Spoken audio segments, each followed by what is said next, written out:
Então, meus amigos, hoje é um vídeo dedicado ao metoprolol. Eu já fiz um vídeo falando sobre a losartana, já fiz um vídeo falando sobre a hidroclorotiazida, já falei um vídeo falando sobre o atenolol, e agora eu vou falar sobre o metoprolol. Vou falar sobre as características, quando usar, como usar, os efeitos colaterais, e lá no final eu vou deixar os detalhes. É importante você ficar até o final, porque os detalhes, como o próprio nome está falando, são os detalhes. Mas deixa a enrolação. Bora lá direto pro vídeo.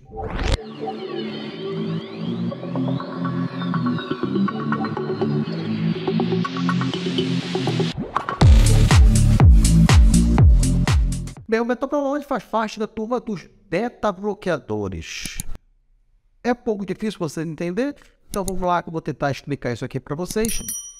Nós temos receptores em várias partes do nosso corpo. O nosso corpo funciona com a base de receptor. Receptor é como se fosse uma fechadura, que toda vez que vem a chave e se une, e na hora que gira, é ativado. No caso aqui, para a gente ter uma fechadura que abre uma porta, a gente também como se fosse abrir uma porta, só que é ativado alguma coisa no nosso organismo. O nosso coração tem vários receptores, chamados de receptores beta, e o metoprolol é como se fosse uma chave, como se fosse uma cola que entrasse lá e não deixasse a chave ser ativada. Por isso que ele é beta-bloqueador, ele bloqueia os receptores beta, é como se bloqueasse essa fechadura. Olha, estou tampando essa fechadura. Isso seria um beta-bloqueador.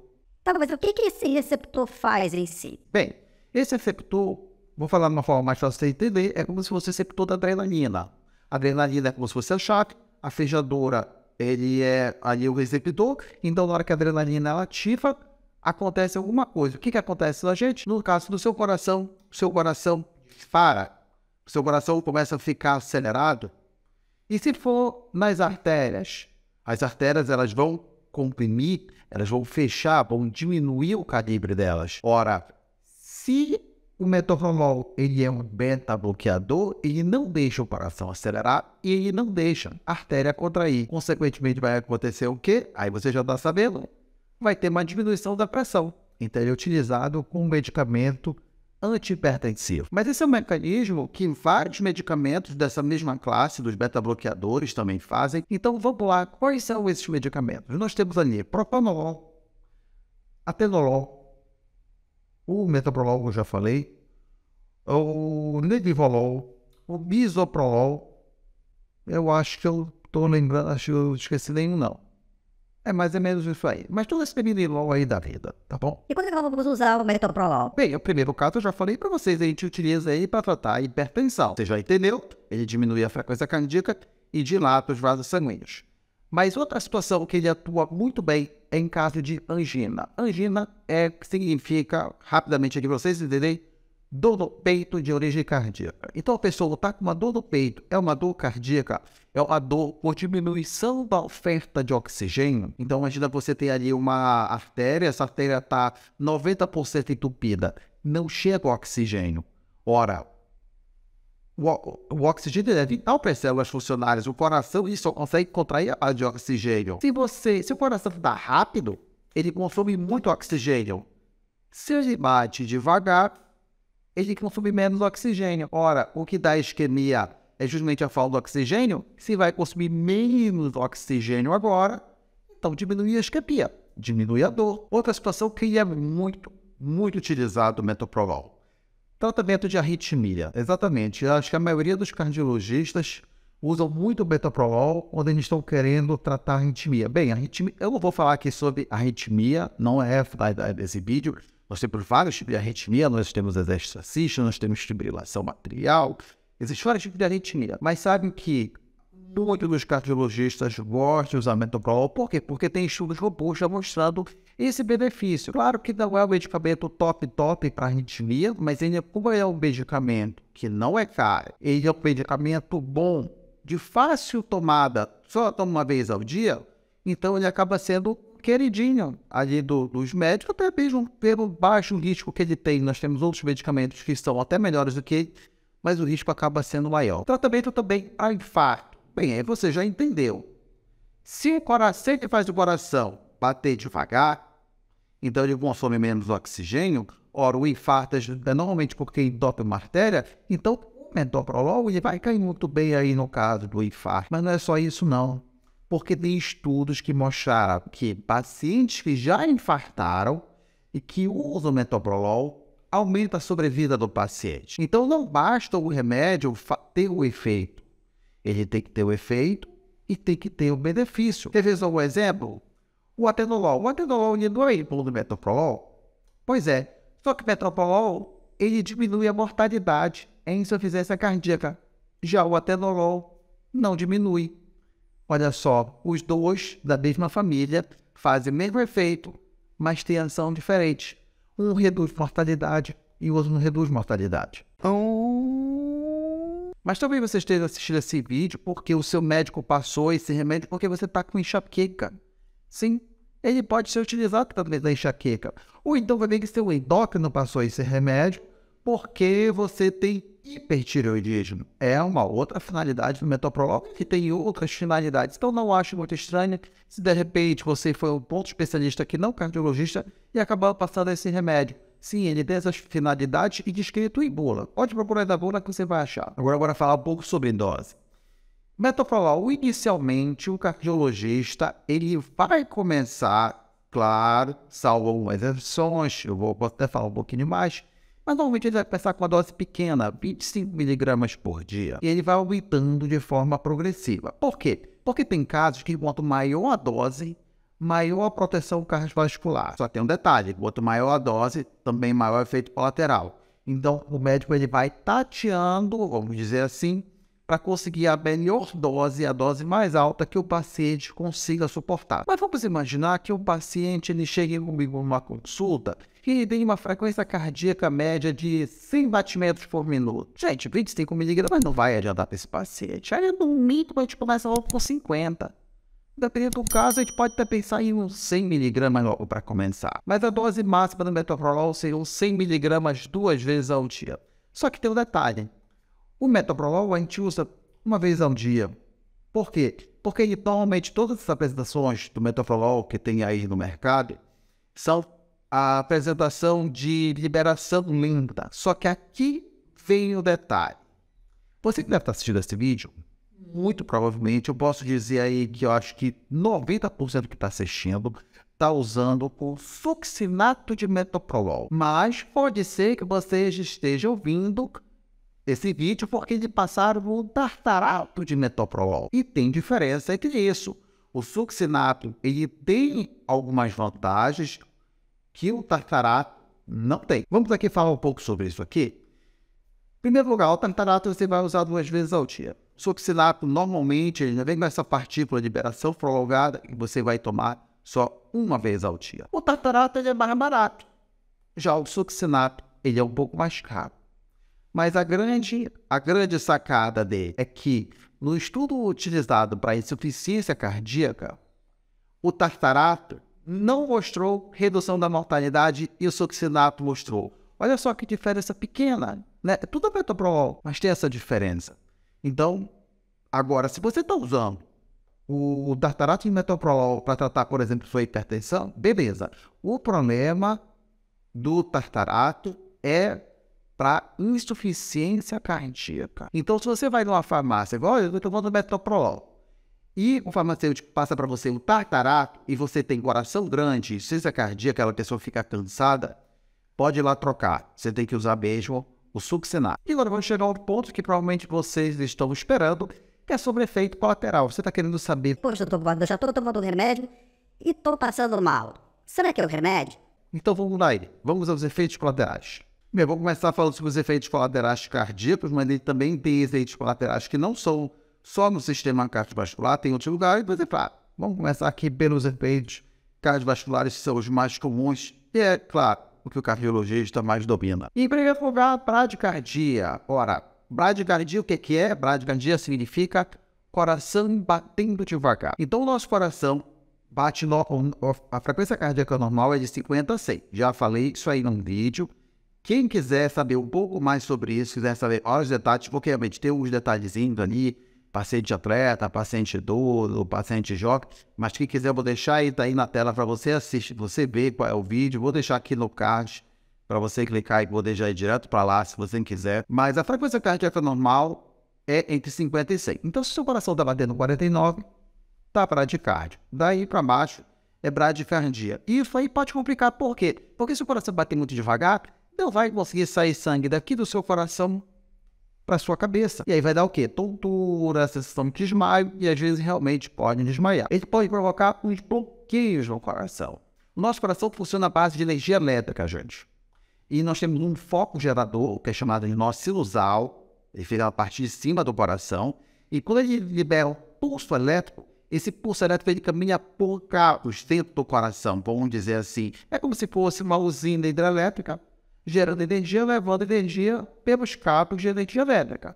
E aí, por onde a energia passa, o coração contrai. Ora, se tem qualquer bloqueio, vai ter uma alteração na contratilidade do coração. E aí, com isso, pode dar problema. Pode diminuir, por exemplo, o fluxo de novo sanguíneo para o seu cérebro e você desmaiar. Dependendo da intensidade, pode até levar a parada de remusão do coração. Você tem um caso mais sério. Claro, isso aí é raríssimo, mas é possível. O quê? Não acredito. Se de repente você tiver uma intoxicação muito grande, não só do metoprolol, mas colocar ali mais um medicamento que é baixa frequência cardíaca, de repente já coloca o outro em 3 medicamentos de baixa frequência cardíaca, você pode ter sérias complicações. Então você tem que saber. O atenolol ele vai diminuir a sua frequência cardíaca. Isso tem um lado bom, mas pode também ter seu lado ruim, como tudo da vida, né? Agora, bora falar um pouco sobre circulação. Ele atua também na circulação. O grande detalhe é que esses medicamentos dos beta-bloqueadores, eles atuam na circulação periférica. Vamos imaginar que uma pessoa, ela tenha uma artéria entupida ali na perna de 90%. Então, está passando só um filetinho de sangue. E que pode diminuir esse fluxo de sangue e o paciente piorar a dor na perna. Isso aí a gente chama de claudicação. O que é claudicação? Então, é aquele paciente, não é dor na perna, não. Vamos explicar aqui com detalhe. Porque senão todo mundo está com reumatismo, vai estar achando já que está com claudicação. Não é isso. Primeiro, é uma dor muscular, não é das juntas, é uma dor muscular. O paciente, ele está em repouso, está sentindo nada. Quando ele anda, parece que queima a perna, dói. Aí ele tem que parar, aí alivia a dor. Aí ele volta a andar, a dor volta de novo.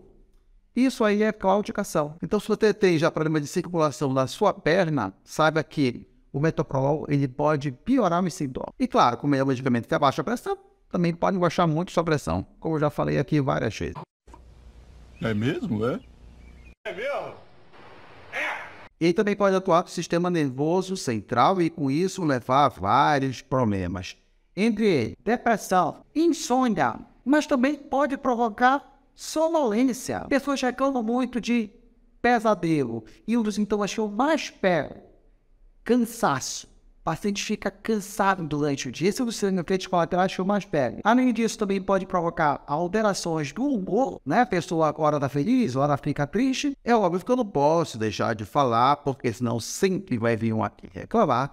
Problema de disfunção erétil. Gente, eu vou falar de disfunção erétil, para quem ainda não pode entender, é o homem que fica, vamos dizer, fica fraco, né? Porque se eu falar um nome diferente, o YouTube vai achar que tem uma outra finalidade do vídeo. Já aconteceu de bloquear um vídeo meu, que eu falo sobre disfunção erétil. Então pronto, eu vou falar de disfunção erétil, que aí eu sei que ele não vai bloquear, tá? Mas realmente, todo antihipertensivo ele pode provocar, alguns mais, outros menos, e o metoprolol é um medicamento forte para levar disfunção erétil. É uma coisa bem complicada, porque tem homens que precisam. Imagina um homem que tem arritmia. Se não toma o metoprolol, vai ter arritmia grave, pode levar a desmaio, pode até mesmo levar a morte. Vou pegar um paciente ali com miocardiopatia hipertrófica, de metoprolol, ele é fundamental, o homem. Como é que vai deixar de tomar um metoprolol? Né? É complicado. Mas aí tem uma saída. Você que está tomando metoprolol, o homem, e que está com problema de disfunção erétil, converse com o seu médico a possibilidade de trocar para o nebivolol. Exatamente. Por quê? Porque de todos esses beta-bloqueadores, o nebivolol, ele aumenta a síntese e a produção de óxido nítrico, que é uma substância que faz vasodilatação. Ora, então faz uma vasodilatação das artérias penianas, e aí com isso chega mais sangue e consegue melhorar o fluxo de sangue. Então, imagina aí o pênis é como se fosse um pistão. Então ele vai crescer. Então melhora, é uma solução. Claro, não vai fazer isso da sua cabeça, converse com o seu médico para ver essa possibilidade, porque tem detalhes entre os medicamentos, mas talvez seja a solução do seu problema. Eu já falei um pouco ali sobre interação medicamentosa e o maior medo que nós temos é a interação com medicamento que já baixa a frequência cardíaca. E aí, imagina, já é um remédio, você estava com a frequência cardíaca de 100, sua frequência cardíaca cai ali para 50, 60, aí você toma outro remédio, sua frequência cardíaca mais ainda. Olha só o perigo disso aí acontecer. E aí nós temos os 3 principais medicamentos que a gente tem para isso: verapamil, diltiazem e amiodarona. Não quer dizer que você não possa tomar. Gente, eu tenho paciente meu tomando metoprolol e amiodarona. Teve um tempo que meu pai estava tomando verapamil, estava tomando metoprolol e estava tomando amiodarona. Então, isso pode acontecer. Não é que esteja errado, mas você tem que ficar com as orelhas em pé, com a antena ligada, se isso aí estiver acontecendo. Lembrar que ele é um medicamento, que ele abaixa a pressão, e de repente você pode associar com o medicamento que a pressão caia mais ainda. E os campeões são a clonidina e metildopa. Então, se de repente você está tomando lá metoprolol com metildopa, não são medicamentos que a gente utiliza no dia a dia, pode dizer para vocês, é bem raro, são situações muito específicas, mas é bom você saber pelo risco que tem de cair muito a sua pressão, você ter desmaio, ter sonolência. Agora aqui vamos falar um pouco sobre os detalhes. Aqui é uma coisa bem importante, porque realmente é coisa do detalhezinho da cardiologia. O primeiro detalhe, eu já falei para vocês, mas eu tenho que repetir porque ele é importante. Para você tratar a insuficiência cardíaca com metoprolol, tem que ser o succinato. Volto a dizer, se você tem coração grande, tem o inchaço na perna, quando deita, fica com falta de ar, seu médico já falou, Você tem coração grande? e você, de repente, comprou ali o tartarato metoprolol, é melhor você trocar pelo succinato. Claro, conversa ali com o seu médico, às vezes pode ser que ele não tenha escrito, normalmente ele toma esse cuidado, ele já coloca lá succinato ou tartarato, mas você saiba que para insuficiência cardíaca tem que ser o succinato. Esse aí que realmente mostrou redução da mortalidade. Todos os beta-bloqueadores não são a primeira opção para tratar hipertensão. Não. Nós temos outros medicamentos que são melhores, isso está lá na diretriz brasileira de hipertensão. Nós temos ali o captopril é melhor, a enalapril, a losartana, a valsartana, esse grupo. A hidroclorotiazida, a idapamida, a clortalidona, que mais que tem? Nifedipina, lodipina, nitridipina. A gente vai deixar para esses LOLs da vida, que se com o metoprolol, com uma terceira opção. Agora, pode ser que ele seja a primeira. Aí como assim? Como é que ele pode ser a primeira se ele não é a primeira? Imagina o seguinte paciente, um paciente jovem que tenha um coração muito acelerado, ele está reclamando de palpitação, ele tem uma arritmia, outra aqui que perturba ele, e ele é hipertenso. Ó, que maravilha! Esse é o remédio ótimo para esse paciente. Ou então, ver aquela paciente ali já por volta dos seus 45 anos, mas reclama de enxaqueca. Ou então já tem problema da tireoide. Então, talvez eu consiga usar esse remédio. Eu já tenho vários pacientes assim que reclamavam muito de enxaqueca.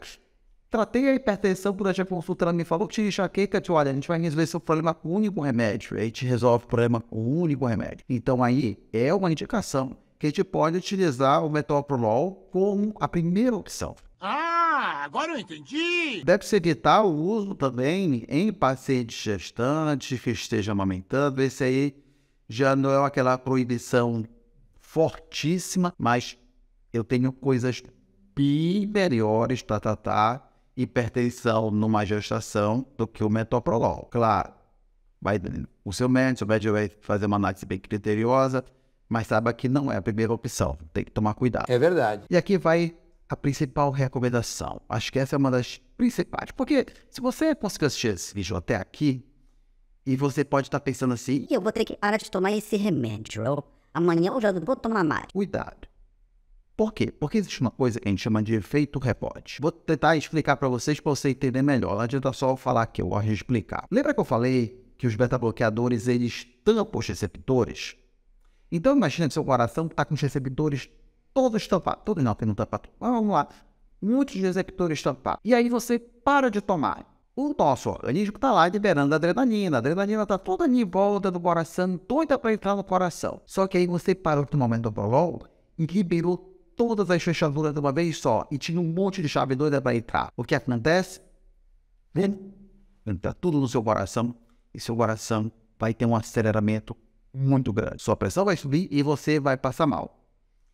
Isso aí que você tem que tomar cuidado. Então, quando houver necessidade de suspender o metoprolol, dificilmente a gente tira de uma tacada só. Se você está tomando, por exemplo, 100 mg, a gente vai passar para 50, depois 25, depois a gente tira. Pelo menos a cada 4 dias a gente vai tirando metade da dose. Agora, é claro, se você já está tomando 25 mg, já está tomando a menor dosagem, ok, aí já poderia suspender. E o último detalhe é que ele mexe ali no metabolismo da glicose e dos lipídios. Isso aí pode influenciar. Então, não é um medicamento que a gente gosta de passar para o paciente que tem, por exemplo, um diabetes, até porque nós temos coisas bem melhores. Por exemplo, o velho e famoso Captopril e os irmãos dele, Enalapril, Peridopril, Benazepril, são bem melhores para ser diabético, tá? Porque realmente ele pode alterar, não é tanto assim como você deve estar imaginando, mas pode. É um detalhezinho aí que você precisa saber. Então, meus amigos, eu espero que vocês tenham gostado desse vídeo. E não, já sabe, né? Poxa, você assistiu até aqui, né? Esse tempo todo. Não esquece de dar um like, dar uma força aí pro canal, porque fica uma via de mão dupla, né? Eu ajudo vocês me ajudam. Claro, se você conhece alguém que faz uso do metoprolol, eu não vou falar em nenhum momento, eu falei em nome aqui comercial, não quero mesmo falar, tem vários aí no mercado. Conhecem? Passa esse vídeo, pode ser que ajude essa pessoa, ver que ele não sabe alguns detalhes que sejam importantes para poder conversar com o seu médico. E, claro, não esqueça de inscrever no canal. Você chegou até aqui porque você gostou da forma que eu passei o vídeo, não esqueça de inscrever no canal. E nos veremos no próximo vídeo. Um forte abraço, Deus abençoe todos vocês e a família de vocês. E até lá, até o nosso próximo vídeo. Bem, se você chegou até aqui é porque você gostou desse conteúdo. Tá com alguma dúvida? Quer tirar essa dúvida respondida por mim? Então participe da minha live todas as segundas-feiras, às 18 horas, horário de Brasília, 17 horas, horário de Manaus. E eu participo da live Pinga Fogo na Cardiologia. Nessa live, os participantes fazem pergunta e eu respondo na hora. Tá com dúvida? Quer ter certeza que sua pergunta vai ser respondida? Participe da live.